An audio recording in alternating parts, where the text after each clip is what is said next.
A woman, Mrs. Janet Warren, wakes up confused. She picks up a baseball bat and looks for something. Doorbell rings. She tells her neighbor, Mrs. Jones, that she has been losing time at regular intervals.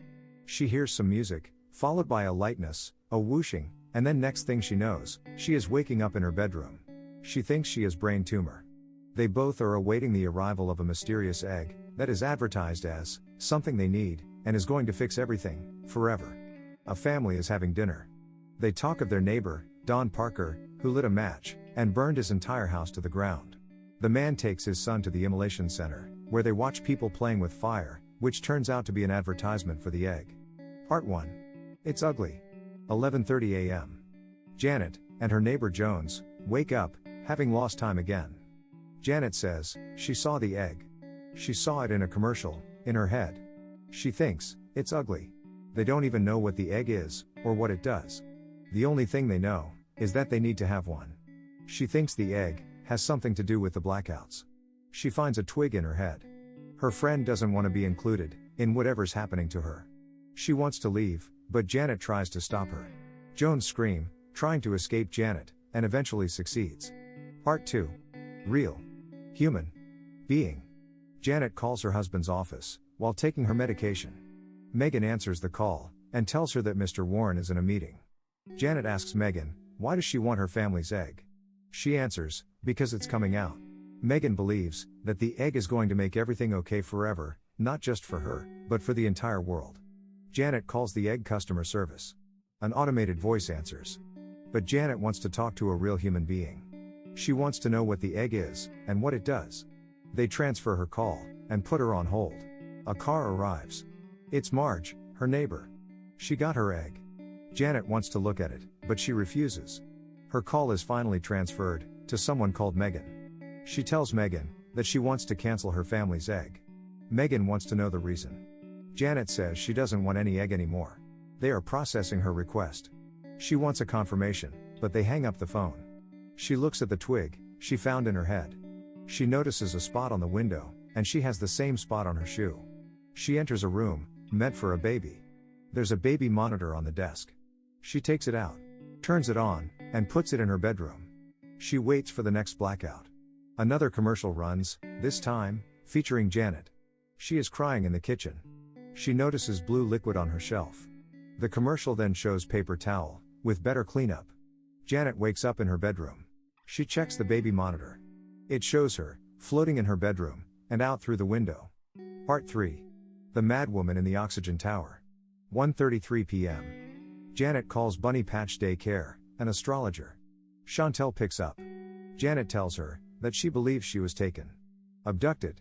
She wants to know what her planets say about this. Chantel tells her to resist gravity and fly away.